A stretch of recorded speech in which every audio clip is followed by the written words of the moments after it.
EV కారుపై 10 నుంచి 20% రాయితీ. ఈవీలను ప్రోత్సహించడంలో భాగంగా మినిస్టర్ క్వార్టర్స్ నుంచి అసెంబ్లీకి ఎమ్మెల్యే దానం నాగేందర్తో కలిసి ఎలక్ట్రికల్ కారులో మంత్రి పొన్నం ప్రభాకర్ ప్రయాణించారు. ప్రభుత్వ ఉద్యోగులకు ఈవీలకు 10 నుంచి 20% ప్రోత్సాహానికి ముందుకు వచ్చిన టాటా మోటార్స్ను ఆయన అభినందించారు. ఈవీ పాలసీలో భాగంగా ప్రభుత్వం 100% రోడ్ ట్యాక్స్, రిజిస్ట్రేషన్ ట్యాక్స్ మినహాయింపు ఇచ్చిందని పేర్కొన్నారు.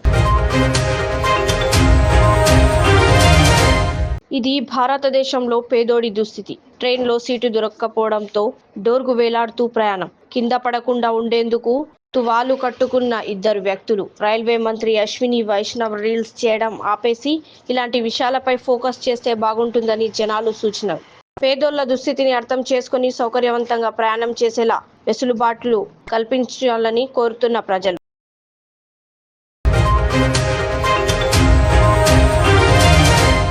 హైదరాబాద్ పివి మార్గ్లో సంజీవయ్య పార్క్ సమీపంలో హెచ్ఎండిఏ ఆధ్వర్యంలో నూతనంగా చెరువుల పూడికతీత, కలుపు మొక్కల తొలగింపు కోసం తీసుకొచ్చిన అధునాతన ఎక్స్కావేటర్ను ప్రారంభించడం జరిగింది. ఇది చెరువు అడుగు భాగంలో పూడికతీత, డ్రెడ్జింగ్ పనులు, కట్టలను బలోపేతం చేయడం, నీటి కలుపు మొక్కల తొలగింపు, శిథిలాలు మరియు బురద తొలగింపు, పాత చెరువుల పునరుద్ధరణ చేస్తుంది. కూకట్పల్లి నాలా మరియు సరస్సులోని ఇతర ప్రదేశాల్లో నీటి కలుపు మొక్కల తొలగింపు, డ్రెడ్జింగ్ మరియు పూడికతీతకు ఉపయోగిస్తారు.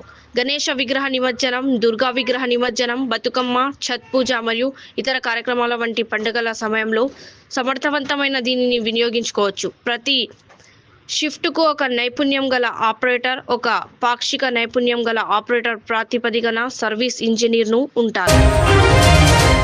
విశాఖ జిల్లాలో దారుణం. ప్రియురాల్ని చంపి ముక్కలుగా చేసి ఫ్రిడ్జిలో దాచిన వ్యక్తి. విశాఖపట్నం జిల్లా గాజువాక పరిధిలోని ఎల్బీనగర్ ప్రాంతంలో ఉంటున్న నేవీ ఉద్యోగి రవీంద్రకు పెళ్లై భార్య ఉండగా మౌనిక అనే వివాహితతో వివాహేతర సంబంధం ఏర్పడింది. ఇటీవల డబ్బుల కోసం వేధిస్తుండడంతో భార్య పుట్టింటికి వెళ్లిన సమయంలో తన ప్రియురాలు మౌనికను ఇంటికి పిలిచిన రవీంద్ర ఈ క్రమంలో ఇద్దరి మధ్య గొడవ జరగగా కత్తితో మౌనికను చంపి ముక్కలుగా కోసి సగ భాగాన్ని ఫ్రిడ్జిలో ఉంచి మరో సగ భాగం మూట కట్టి ఇంట్లో మూలకు ఉంచి పోలీస్ స్టేషన్లో లొంగిపోయిన రవీంద్ర డబ్బుల కోసం వేధిస్తుండడంతోనే హత్య చేశానని పోలీసులకు రవీంద్ర వాగ్మూలం. ఘటనా స్థలానికి చేరుకొని కేసు నమోదు చేసి దర్యాప్తు చేస్తున్న పోలీసులు.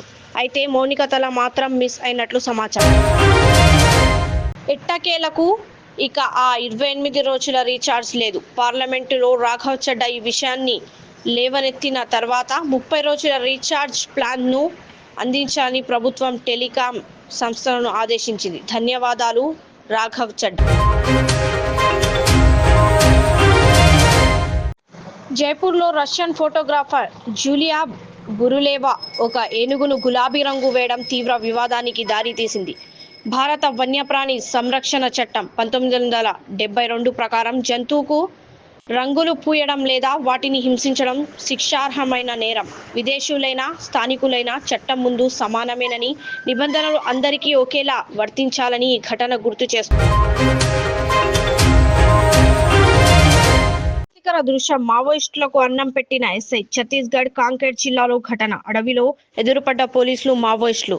అప్పటికే దండకారణ్యంలో చాలా దూరం నుంచి కాలినడక వస్తున్న మావోయిస్టులకు అన్నం పెట్టి జనజీవన స్రవంతిలో కలిపిన పార్తాపూర్ ఎస్ఐ రామేశ్వర్. ఆంధ్రప్రదేశ్ ఇక నక్సల్స్ రహిత రాష్ట్రం. మా పిలుపు మేరకు మావోయిస్టు కేంద్ర కమిటీ సభ్యుడు నారాయణ తన దళానికి చెందిన మరో 8 మంది సభ్యులతో కలిసి నేడు మా ముందు లొంగిపోయారు. ఈ కీలక పరిమాణంతో ఆంధ్రప్రదేశ్ ఇప్పుడు అధికారికంగా నక్సల్స్ ఫ్రీ స్టేట్గా అవతరించింది AP DGP. Al Riyaz Tours and Travels, Nazd Riyaz Healthcare Clinic, Mustafa Nagar, Falaknuma, Hyderabad. Air ticketing, international or domestic, visa endorsement, immigration, passport दाखिल करने में ताउन, विजिट वीजा और उम्रा वीजा के लिए हमसे रब्त करें. वेस्टर्न यूनियन और मनीग्राम के साथ साथ दीगर सहूलियात भी मौजूद. Proprietor Mohammed Riyaz Ahmed, Al Riyaz tours and travels. खिदमत का मौका दें, आपका इत्मीनान हमारी कामयाबी.